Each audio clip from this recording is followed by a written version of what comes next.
So they didn't have surveillance cameras. Got more resource rhetoric coming right up.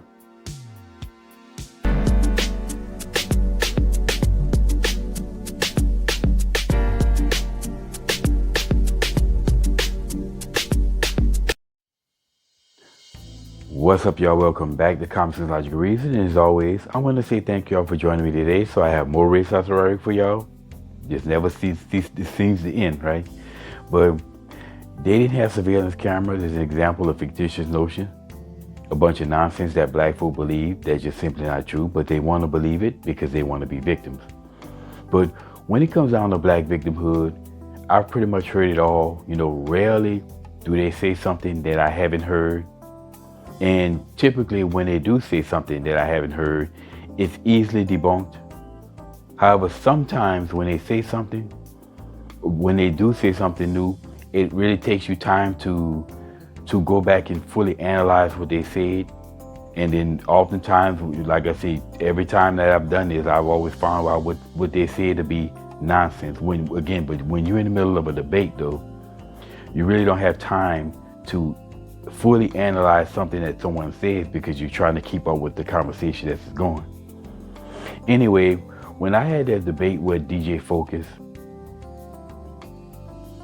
the topic got on, poverty causes crime, because black folks love to use poverty causes crime to justify the jackassery of black people today, which is more racist rhetoric in of itself. But anytime I hear black people talk about poverty causes crime, I always bring up the fact that black people had less crime back in the day, say 100 years ago, when there was more poverty amongst black people. Today, there's less poverty among black people, but the crime rates among black people are higher. So when it comes down to black people, this idea of poverty causes crime doesn't make any sense. Because when we had the highest poverty rates, we had the lowest crime rates. And today, when we have some of the highest crime rates amongst black, the poverty rates are very low. So that argument makes zero sense. Now, the argument that he used to try to basically derail or deflect away from what I said was that back in the day, they didn't have surveillance cameras. That's why crime was so low. They didn't have surveillance cameras to capture crime. Now, I had to go back and again fully analyze this, like many of the things that I've done. Just that, as I said, the difference was I wasn't in the middle of a debate when I was doing it. And after analyzing, I had to say absolutely yes, it makes no sense. First and foremost, surveillance cameras serve as a deterrent. Just like cops. Cops serve as a deterrent. Security serves as a deterrent. And the way the National Guard has served as a deterrent in the places where Trump sent them. The crime rates all went down in all the cities where they went to, because they were present in there. And again, the presence of authority, cops serve as a deterrent. Now, are there people who probably are likely to be captured by a crime or be captured by a camera in the middle of doing a crime? Well, yes, if they don't know that the camera is there. When people don't know that cameras are there, they're typically more likely to commit the crime because they don't know the camera's there.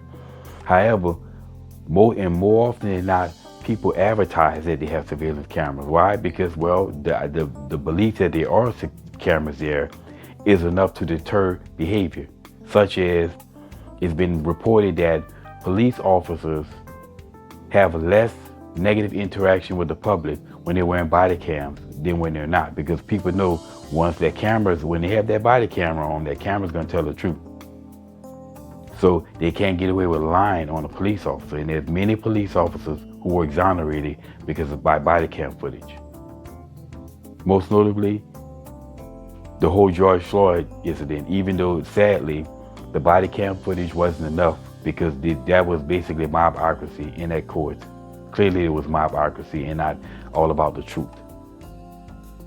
So again, surveillance cameras serve as a deterrent. And the only time it doesn't serve as a deterrent is when people don't know it's there. So then by that logic, surveillance cameras should cause less crime.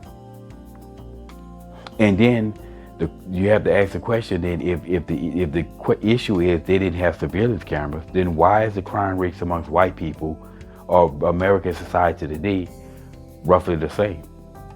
I mean, if you look at the crime rates amongst white people back then and the crime rates amongst white people today, they're near identical.